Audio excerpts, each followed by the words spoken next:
Baiklah, perkenalkan nama saya Ahmad Hanafi dan saya akan menjelaskan tentang konsep dasar politik identitas dan formasi identitas.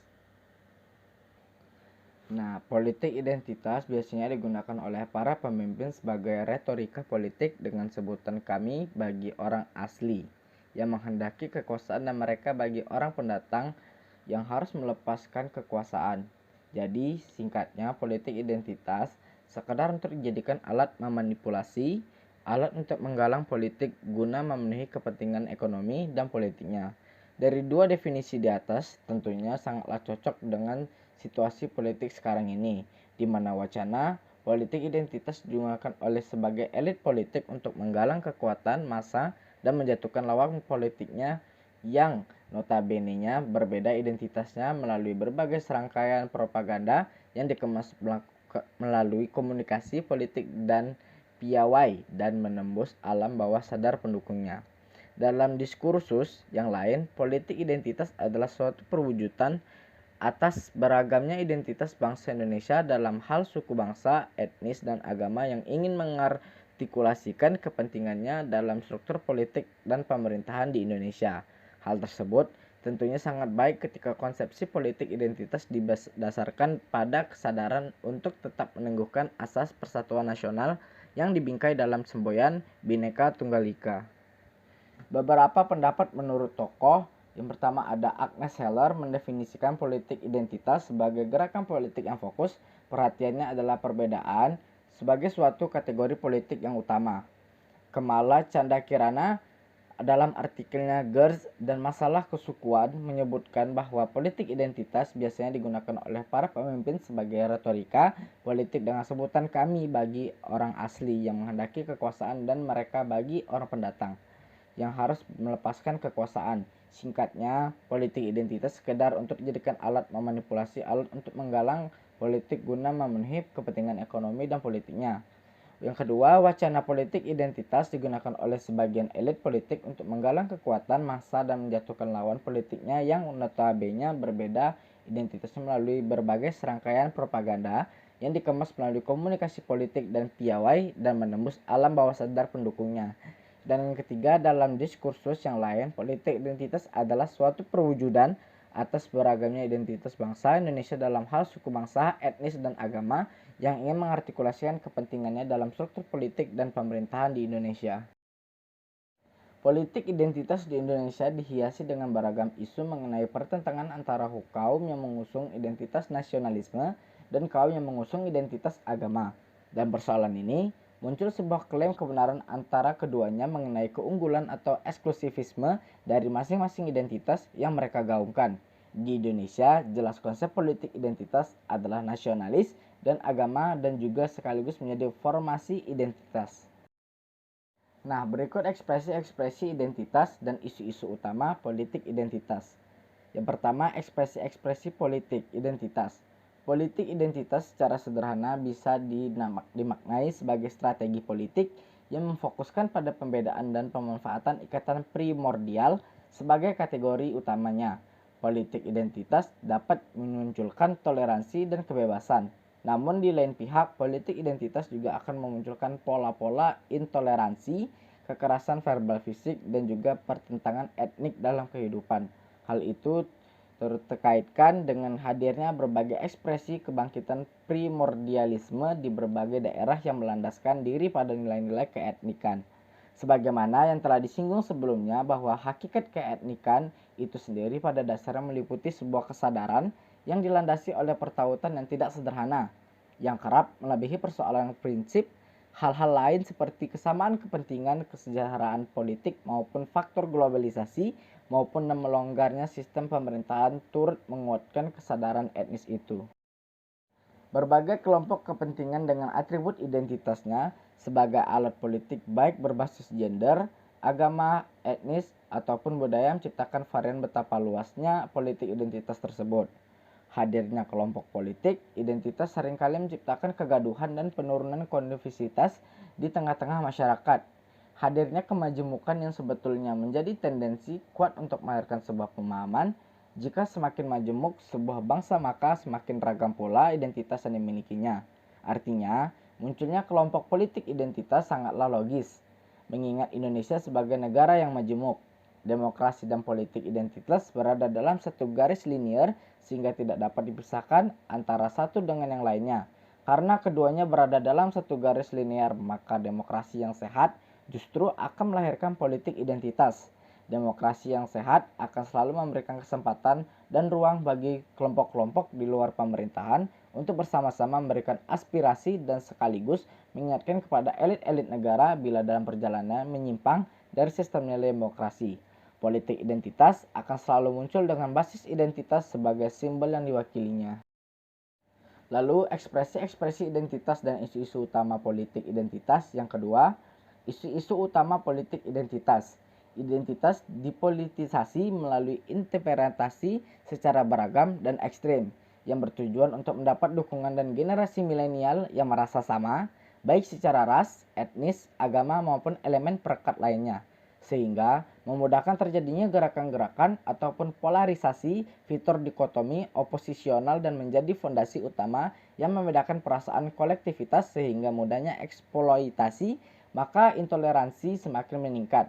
Politik identitas pada generasi milenial adalah sebuah alat politik suatu kelompok seperti etnis, suku, budaya, agama, atau yang lainnya untuk tujuan tertentu, misalnya sebagai bentuk perlawanan atau sebagai alat untuk menunjukkan jati diri suatu kelompok tersebut, di mana memudahkan remaja berkomunikasi dan mencerna simbol-simbol yang mengerti berdasarkan pola pikir maupun opini komunitas yang sesuai dengan pemahamannya. Menguatnya politik identitas di ranah lokal bersamaan dengan politik desentralisasi pasca pemberlakuan Undang-Undang Nomor 22 Tahun 1999, gerakan politik identitas semakin sejak wujudnya. Bahkan banyak aktor politik lokal maupun nasional secara sadar menggunakan isu ini dalam power sharing and social framing sehingga proses eksploitasi dapat terjadi terutama pada generasi milenial sekarang.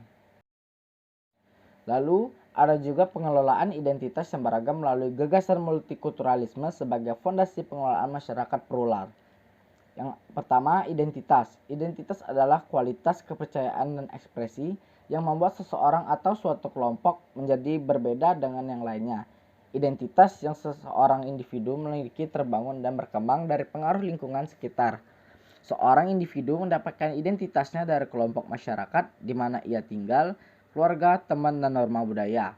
Identitas budaya mengacu pada pengertian individu yang berasal dari keanggotaan formal atau informal dalam kelompok yang meneruskan dan menanamkan pengetahuan, keyakinan, nilai, sikap, tradisi, dan cara hidup.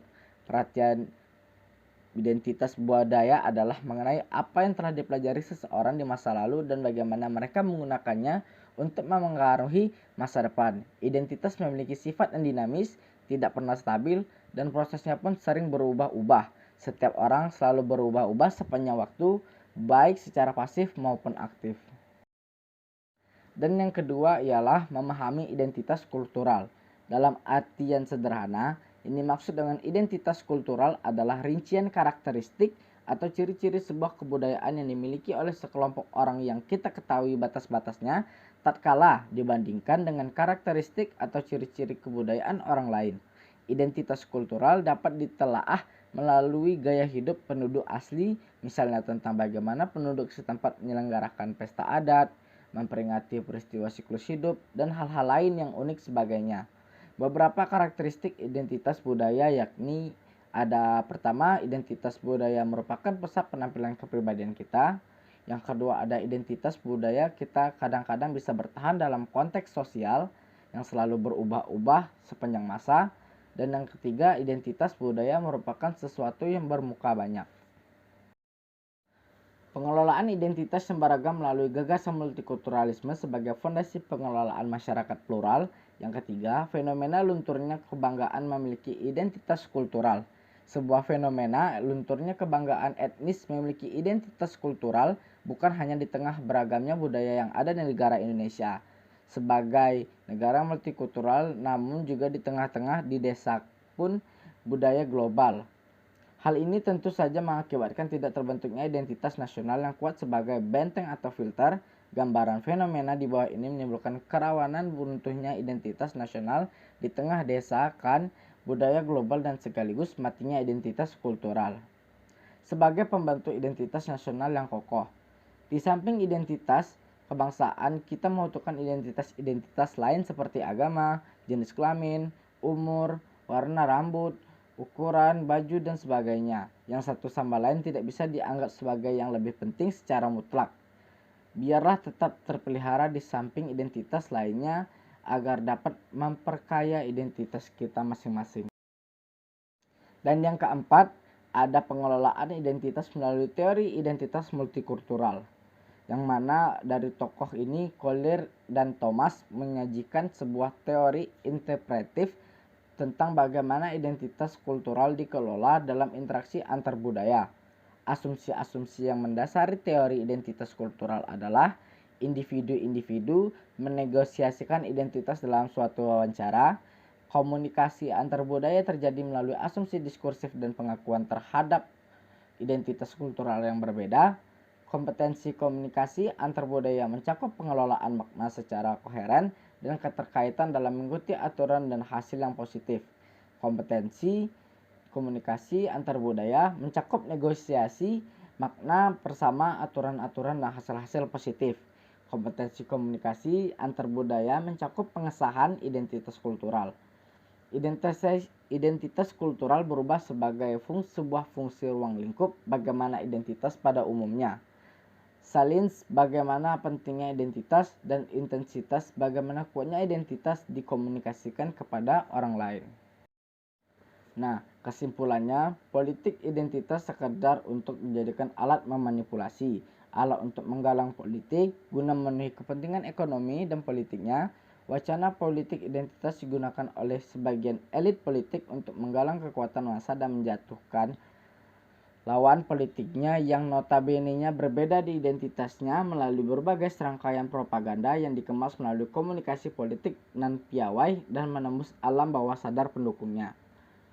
Political will dari pemerintah Indonesia menjadi solusi utama untuk mengakhiri konflik yang terjadi antara kedua kelompok politik identitas ini.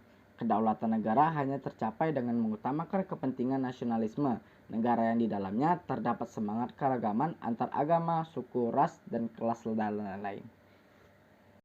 Kemandirian pemerintah karena mampu membentuk kebijakan yang sepenuhnya bagi kedaulatan warga negaranya, bukan atas dasar intervensi asing yang mengusung demokrasi seluas-luasnya melalui paham sekuler, pluralis, dan liberal dengan mengabaikan fakta-fakta sejarah kebangsaan. Mungkin hanya itu saja yang dapat saya sampaikan dan sampai jumpa.